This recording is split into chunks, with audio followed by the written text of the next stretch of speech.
আসসালামু আলাইকুম প্রিয় ভাই ও বোনেরা, সকলে কেমন আছেন? আলহামদুলিল্লাহ আমি ভালো আছি। সকলকে আমার তরফ থেকে জুম্মা মোবারক। এখানে আছে 2 কেজি চিকেনের বুকের মাংস। আমি এগুলোকে কোপ্তা বানাবো। এগুলোকে আমি সবার আগে কিমা করে নিয়েছি। এই কিমার উপরে আমি এখানে গরম মশলা, তারপর লাল মরিচ ফাঁকি, গোলমরিচ ফাঁকি, আদা রসুন বাটা, এখানে আছে অনেক করে কাঁচামরিচ বাটা, যেটা আমি সব ব্লেন্ডারে করে করে নিয়েছি। আর নিয়েছি সাদা লবণ। এইগুলো আমি একটা বড় বলে ঢেলে নিব। এখানে আমি নিয়েছি বেরেস্তা। এগুলো কিন্তু সুন্দর করে শুকনো করে ভেজে রাখা হয়েছে। তারপর আমি এখানে নিয়েছি টোস্ট বিস্কিটের গুঁড়া, যেটা আমি নিজে করে নিয়েছি। আর এইগুলোর মধ্যে যতটুকু লাগবে আন্দাজ মতো আমি খুব অল্প করেই দিয়েছি, যাতে মাংসের একদম সুন্দর একটা স্বাদ পাওয়া যায়। আর এখানে আন্দাজ মতো ডিম নিব। এটা কিন্তু ডিম দিয়ে বাইন্ডিং করে। আর মুরগির মাংসে কিন্তু ডিম তেমন একটা লাগে না। এর জন্য আমি অন্য পুডিংয়ের কাজের থেকে ডিম ভাঙা হয়েছিল, ওখান থেকেই 3-4টা নিয়ে নিয়েছি। মাংস কিন্তু এখানে অনেক।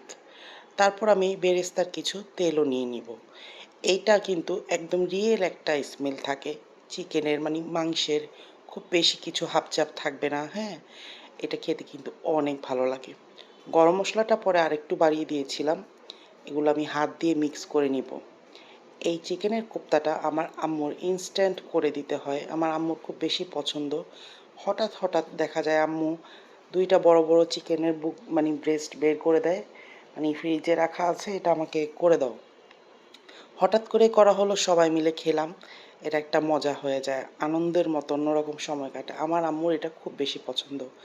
আর আপনারা যদি এটা গরুর গোস্ত দিয়ে করতে চান, তাহলে কিন্তু গরুর গোস্ত অর্ধেক অর্ধেক করে, অর্ধেক গরুর গোস্ত কাঁচা বেটে নিতে হবে আর অর্ধেকটা সিদ্ধ করে বাটতে হবে।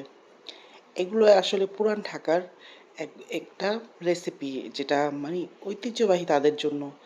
আমি আসলে এই রেসিপিটা আমাদের যে আত্মীয় স্বজন আছে তাদের কাছে শিখিনি, শিখেছি আমি আমার নানি শাশুড়ির কাছে।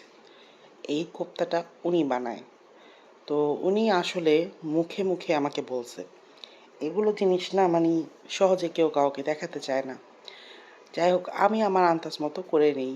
সবার আগে গরু দিয়েই করতাম, তারপর হুটহাট মাঝে মধ্যে চিকেনের বুক দিয়ে করতে করতে এরকম অভ্যেস হয়ে গিয়েছে।